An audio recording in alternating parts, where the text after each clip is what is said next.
कुमार सैनी, गांव जलीलपुर बक्काल। हाँ जी, जलीलपुर बक्काल। और देखिए अब इनका नंबर जो है रेलवे में आ गया है।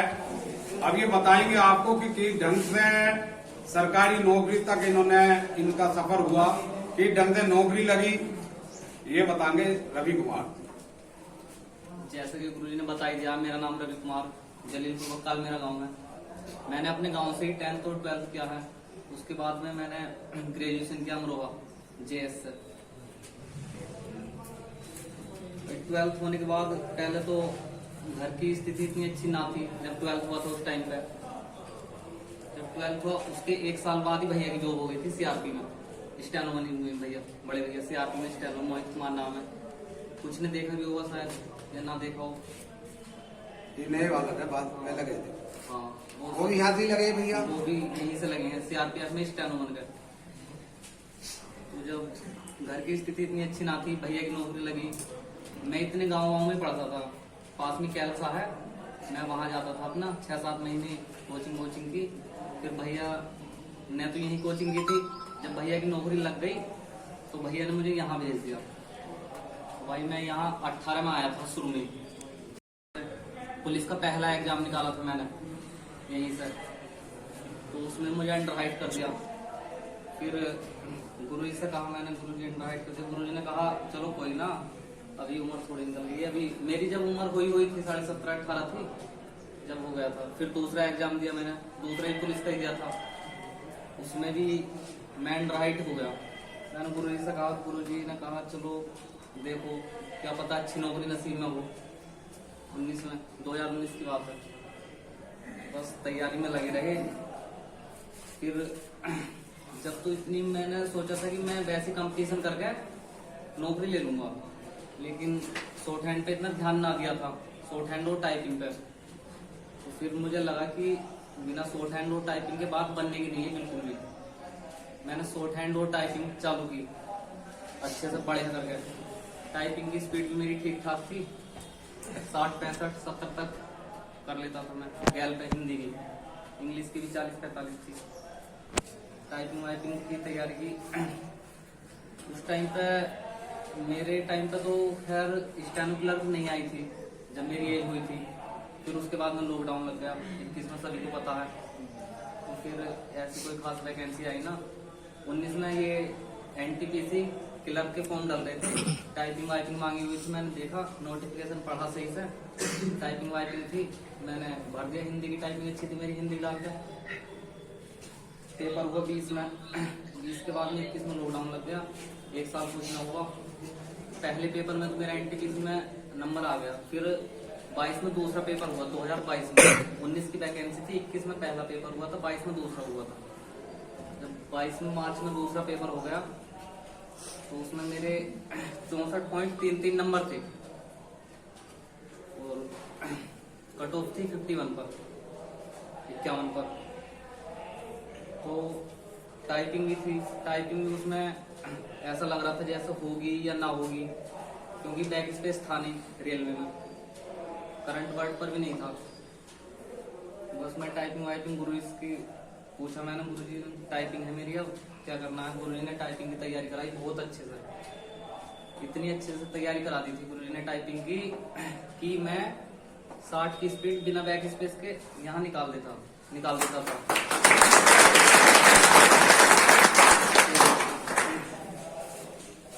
टाइपिंग टेस्ट का दिन आया, मैंने गुरुजी साथ निकाल लिया और मैं टेस्ट देने के लिए चला गया। आगरा था मेरा टेस्ट टाइपिंग का। उस दिन बरसात भी खूब हो रही थी, मैं सारा भीग गया, हाथ वाथ भी कांप रहे थे। और तुम्हें पता ही है कि बरसात में भीग के हाथ पैर कांप रहे। फिर एक प्रेशर उसका रहता है टाइपिंग का, याद होगी ना होगी, ऐसे वैसे डर लगता है। बस टाइपिंग तो मैंने पहले भी असम राइफल की क्वालिफाई कर रखी थी, कॉन्फिडेंट भी था कि यार हो ही जाएगी मेरी तो। लेकिन दूसरी बार डर ये था कि यार बैक स्पेस नहीं है। मतलब गुरुजी ने तो तैयारी करा रखी थी अच्छी खासी। मैंने वहाँ टाइपिंग वाइपिंग दी। जब मैं वहाँ टाइप कर रहा था तो भाई वहाँ रूम में 5 जो थे ना, 5 जने ड्यूटी दे रहे थे वहाँ पर। जब मैं टाइपिंग कर रहा था तो 5 के 5 मेरे पीछे आगे खड़े हो गए। 60 की टाइपिंग कर रहा था अच्छा खासा, वो सारे आपस में पीछे आके बात कर रहे कि यार टाइपिंग तो बहुत अच्छी कर रहा है, ये है वो है, इसकी तो हो जाएगी। तुम्हें पता कोई पीछे आके सीनियर आके खड़ा हो जाए तो हाथ थोड़े से बैठ जाते हैं, हाथ थोड़े से बैठे। एक आधी गलती हुई, मैंने बिल्कुल शांति से काम लिया और फिर की मैंने दोबारा की तो टाइपिंग तो होगी। मेरी टाइपिंग की स्पीड 48 की आई थी वहां पे भी, बिना बैक स्पेस के। टाइपिंग हो गई। अब तुम्हें पता ही है कल रिजल्ट आया था, फाइनल रिजल्ट आ गया और हो गया इसमें। बस टाइपिंग और शॉर्ट हैंड कर लो भाई, जितने अच्छे से हो जावे। और शॉर्ट हैंड तो खास तौर पे यार अच्छी खासी वैकेंसी है सामने तुम्हारे, डला हुआ होगा CRP में, स्टेनो का भरा हुआ होगा। देख लो कंपटीशन में, ये स्टेनो में तो इतना ना रहता, ना के बराबर ही रह रहा है। गुरु तैयारी करा रहे हैं शॉर्ट हैंड की इतने अच्छे से। और कहीं तुम्हारे आसपास के क्षेत्र में है भी ना शॉर्ट हैंड ऐसी नहीं। पहले ठाकुर तुम्हारा का नाम था, कभी पहले था, लेकिन कांट से बढ़कर कोई थी ना।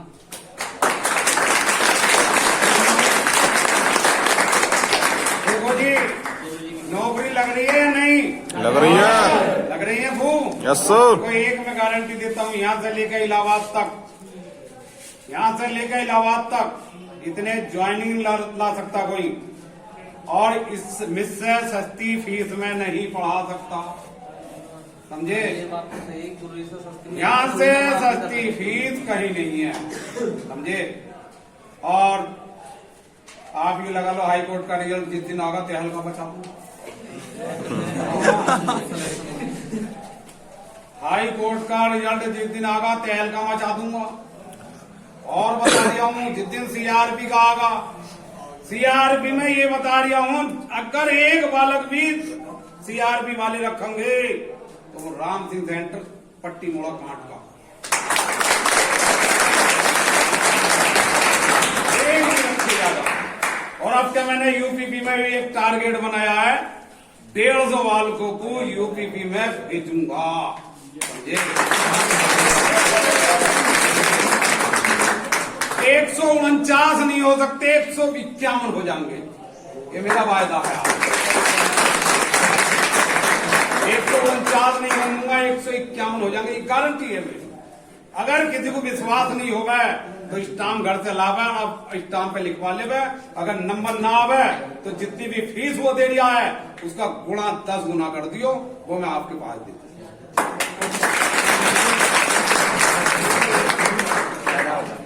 ये अगर ये यहां से लेकर इलाहाबाद तक अगर कोई आदमी इस बात को कह देवे तो मैं से बता दियो, हाँ गुरु जी वो आदमी कह गया है, मैं करने के लिए तैयार हूं, मैं उस जगह अपने बालक को भेजने के लिए तैयार हूं, समझे?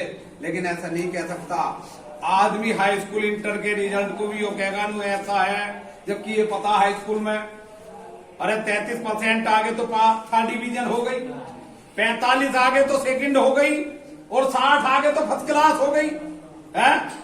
पता है पास हो जाएगा, लेकिन कंपटीशन में तो पता चल गया 1 के 71 है, पता चला 71% और मेरिट लगी 72 में, तो 71 वाला भी रह रहा है। लेकिन फिर भी तुम ये लगा लो, अगर बेटा भारत में एक भी नौकरी लगेगी, एक भी अगर स्टेनो या क्लर्क में एक भी लगेगी तो पट्टी मोड़ा कांट राम सिंह सेंटर। अब तुम्हारे सेंटर से भैया अकेले गुवाहाटी गए थे एग्जाम देने, अकेले थे, एक ही बालक एग्जाम देने गया था, एक, और देखिए एक का ही नंबर है, इससे ज्यादा हो गया। अभी पीछे पार्टी हुई थी विपुल कुमार जी की, एक बालक एग्जाम देने गया था, एक वैकेंसी थी भारत में, लाके दिखाई या नहीं दिखाई है? स्टेनो के रूप में तो अगर मुझे पता चल जा तो वो भी पता चल जा कि वहां नौकरी है स्टेनो की, तो ये समझ लो सो तो आ जाएगी राम सिंह सेंटर। तो बीच में रिजल्ट बहुत लोग क्या कर रहे थे, बीच में क्या कर रहे थे, मुझे राम सिंह सेंटर में पढ़ाई ना रही क्या, राम सिंह सेंटर में। अब एक बात बताओ, लॉकडाउन में क्या रिजल्ट दिखाऊं, लॉकडाउन में क्या रिजल्ट दिखाऊं? एग्जाम कोई होने ना, हाँ, रिजल्ट कहां से आएगा? अब देखो रिजल्ट आ आएगा, ये लॉकडाउन की 75 बालकों की तैयारी करवा लियाऊंगा हाई कोर्ट में। 75 बालकों की अगर माता रानी का ये समझ लो आशीर्वाद पूरी तरीके से मिल गया ना, तो गारंटी दे रहा हूं 75 के 75 के नंबर आने वाले समय में 60 साल का बुढ़ा भी वो कहेगा चलो काट, चलो 20 साल का नौजवान कहेगा चलो काट। छोटे छोटे बालक अपनी माँ से कहेंगे माँ चलो कौन मीठा पिला के बड़ा कर दे, मैं भी चलूंगा काट दे। कौन मीठा पिला के बालक कहेंगे अपनी माँ से बड़ा कर दे, मैं भी चलूंगा काट, समझे। और तुम ये लगा लो और छोटे छोटे बालक वो तो यही कहेंगे जल्दी काट, मैं भी जाऊंगा काट। हाँ ठीक है बेटा, तो देखिए एक बार फिर भैया के नाम की जोरदार।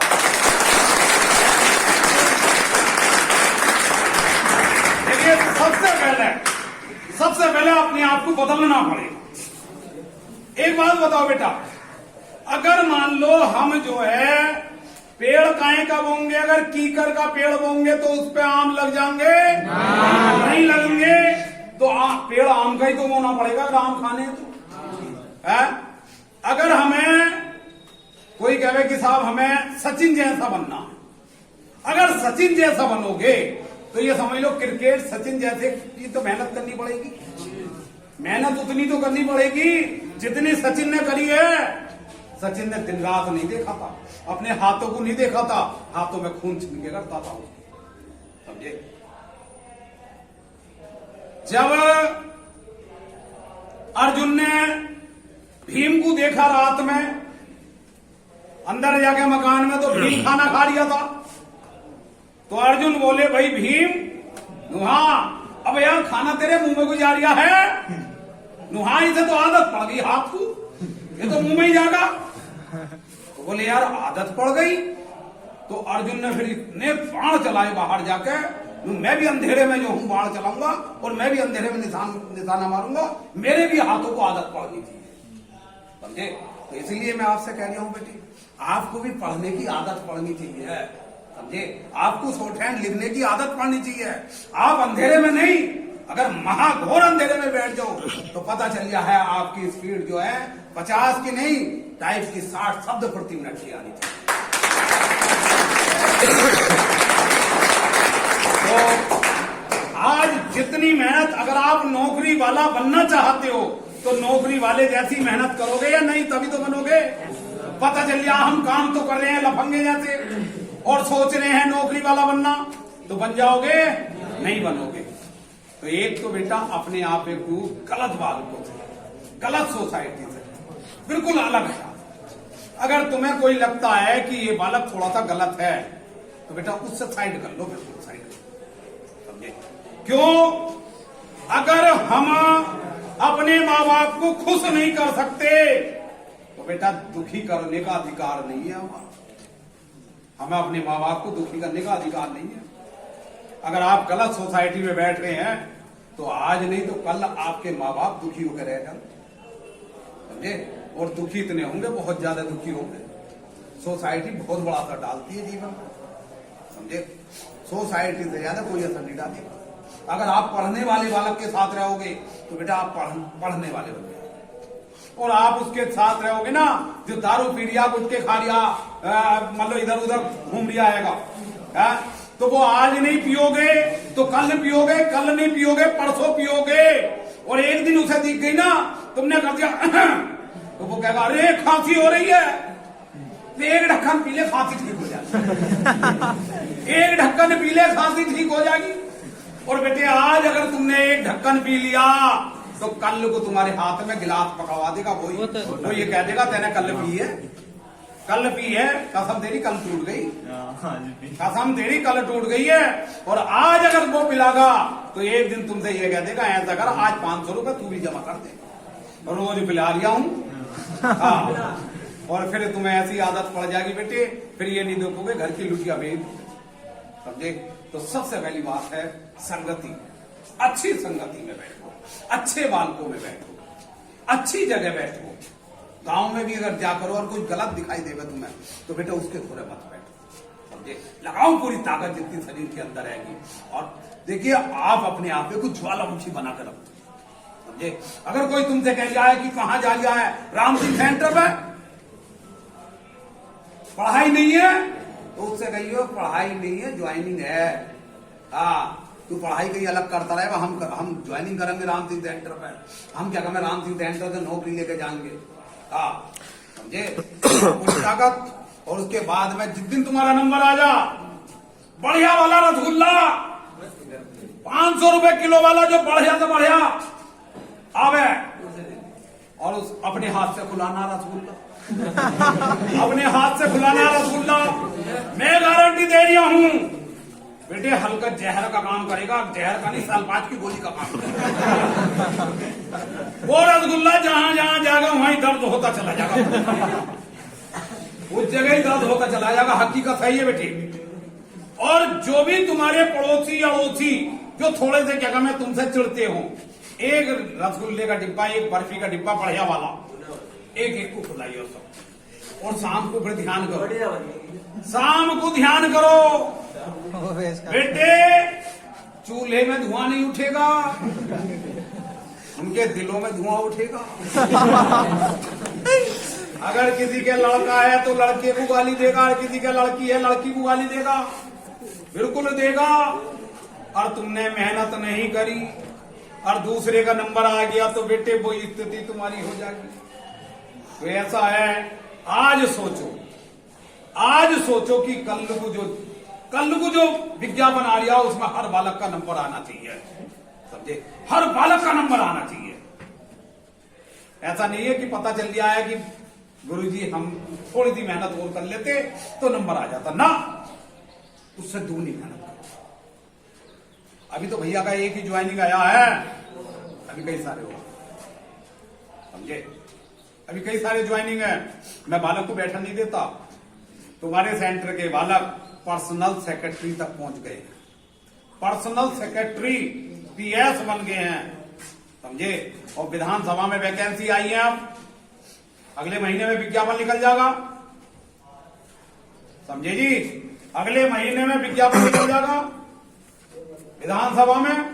लगाओ पूरी ताकत। और कुछ भी नहीं है उसमें। आप कहोगे गुरुजी क्या क्या है, अरे हिंदी है।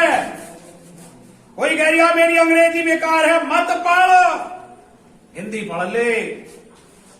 कोई कह रहा गुरुजी मेरा गणित बेकार है, मत पढ़, जीएस पढ़ ले।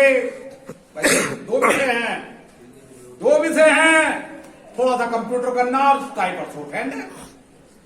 और नौकरी सैलरी 1 लाख रुपए है, 1 लाख रुपए। और मंत्री के हर समय साथ रहेगा, मंत्री की बराबर में बैठेगा जाकर। लगा दो ताकत जितनी शरीर के अंदर है, इस शरीर में आग लगा दो, पूरी तरीके से मजा आ जाए, समझे। पूरी तरीके से झुक जाओ पढ़ाई में। और किसी भी गलत सोसाइटी से अलग, गलत सोसाइटी में मतलब बैठ। अगर बेटा गलत सोसाइटी में बैठ गए तो हमारे माँ बाप का नाम खत्म हो जाएगा, समझे। लगाओ पूरी ताकत, ठीक है जी। और भैया के नाम की एक बार जोरदार